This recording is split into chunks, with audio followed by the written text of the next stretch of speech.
contoh dari Nabi Muhammad SAW di dalam mendidik keluarga dan هل anak-anak. هناك مثال عن النبي محمد كيف كان يربي؟ هو القدوة صلى الله عليه وسلم في جميع الخصال، Beliau adalah teladan sempurna di dalam semua bidang والأسوة الأعلى في جميع الأحوال. dan landasan yang utama, teladan yang paling utama dalam setiap kejadian. وقد كان أساس تربيته للصغار والكبار الرحمة. Pondasi dan landasan didikan beliau kepada anak-anak adalah dengan kasih sayang dan rahmat. والارتباط بهم والمداخلة لهم. Begitu juga mempererat hubungan dengan anak-anak tersebut dan masuk berkecimpung bermain bersama mereka. ومشاركتهم في أحوالهم وشؤونهم. Turut andil di dalam semua kegiatan anak-anak itu. ثم حسن التنبيه والتذكير بما يجب وبما يحذر ويترك. Kemudian juga beliau memberikan peringatan dan teguran yang baik pada hal-hal yang perlu ditegur, apa yang harus dilaksanakan dan apa yang harus ditinggalkan. Semua itu dididik oleh Rasulullah, ditegur dengan teguran yang baik. بدأت تربيته لأصباطه الحسن والحسين في ساعة ولادتهم. Dimulai pendidikan dari Nabi Muhammad kepada cucu beliau Al-Hasan dan Al-Husain sejak mereka lahir. بالأذان في الأذن اليمنى والإقامة الصلاة في الأذن اليسرى. Dengan begitu mereka lahir diazankan di telinga kanan dan diiqamahkan di telinga kiri. وبالتحنيك المخلوط بريقه وبذكر الله. Kemudian juga ditahnik yang bercampur daripada tahnik tersebut dengan liurnya Rasulullah dan dicampur dengan zikir. وبالعقيقة عنهم. Dan juga memberikan akikah atas mereka. ثم بحملهم وملاطفتهم. Kemudian Rasulullah menggendong mereka dan juga mencurahkan kasih sayang dan lemah lembut kepada وقد mereka. كان الكثير من أهل المدينة يأتون بأولادهم وقت الولادة ليحنكهم. Banyak dari para penduduk kota Madinah membawa anak-anak mereka, bayi-bayi yang baru lahir, untuk ditahnik oleh Rasulullah SAW. وكانوا لا يتركون أن يزوروا بهم رسول الله صلى الله عليه وسلم في أيام طفولته. Bahkan mereka pun juga tidak lupa untuk membawa anak-anak mereka berkunjung kepada Rasulullah SAW di masa kanak-kanaknya. وذلك لأن الطفل قبل التمييز وبعد التمييز متأثر بمن يجالس. Sebab balita, anak-anak kecil sebelum usia tamyiz ataupun setelahnya, mereka itu akan terpengaruh dengan teman duduk dan lingkungan mereka.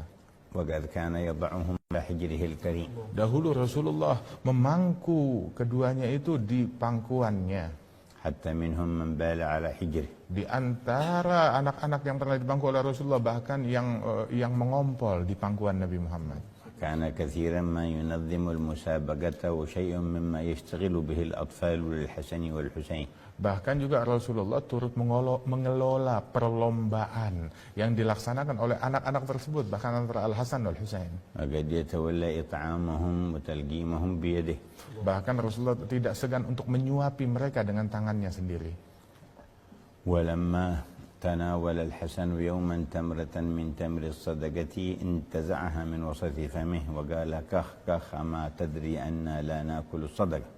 Pernah satu kali salah seorang cucunya Rasulullah SAW memakan daripada kurma sedekah, maka Nabi Muhammad mengeluarkan kurma itu dari mulut mereka dengan tangannya dan menyuruhnya untuk memuntahkan, keluarkan.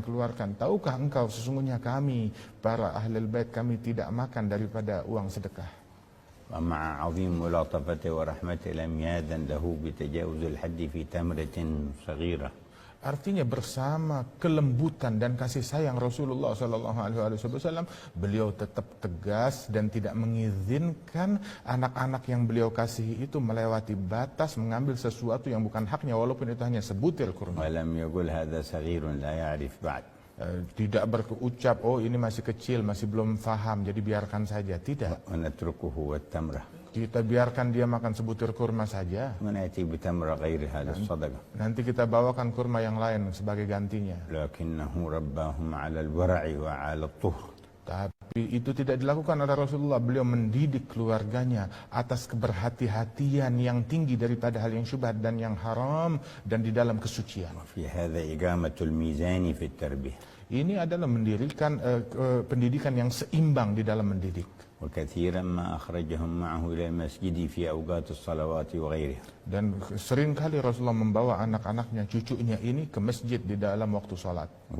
وفي ذلك تأثيرات على الصبي عند حضوره مواطن الخير ونزول الرحمة. Ini punya pengaruh besar bagi anak-anak tersebut ketika mereka hadir di tempat-tempat turunnya rahmat dan tempat-tempat yang mulia. فيا أيها المتساهل في تربية أولاده تذكر رسول الله. Wahai orang yang teledor di dalam mendidik keluarganya, ingatlah Rasulullah bagaimana mendidik. وقم بواجبك قبل أن تقطع عن هذا النبي وتحجب عن مرافقته. Jalankan tugasmu dan kewajibanmu sebelum engkau terputus untuk dapat mendampingi Nabi ini esok hari. ويا أيها المتشدد المبالغ الذي لا يرى منه الأطفال ملاعبة ومداعبة ورافة ورحمة اقتدي بنبيك.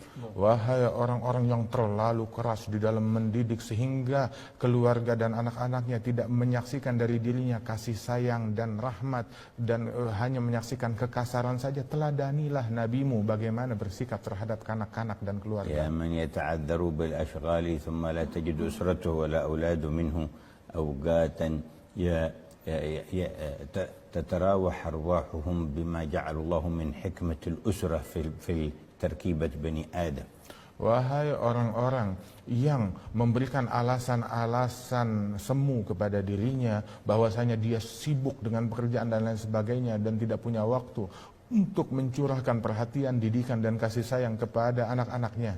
Inna Rasulullah صاحب المهمة الكبرى والشغل الأعظم بالأمة كلها ومع ذلك أعطى الأسرة والأولاد حقها. Sesungguhnya Rasulullah SAW adalah orang yang paling sibuk, yang tugasnya dan kesibukannya paling agung di alam semesta ini, tetapi beliau tetap mencurahkan perhatian yang besar kepada pendidikan keluarga dan anak-anak. ولوجود التراوح والحنان بين أفراد الأسرة من التأثيرات الإيجابية ما لا يقوم غيره مقامه. Sesungguhnya dengan adanya didikan dan juga kasih sayang, curahan perhatian kepada anak dan keluarga itu memiliki pengaruh dampak positif yang sangat besar sekali yang tidak bisa dibayangkan manfaatnya. ثم الانتباه من مجالسي أبنائك ومجالسات بناتك مهم.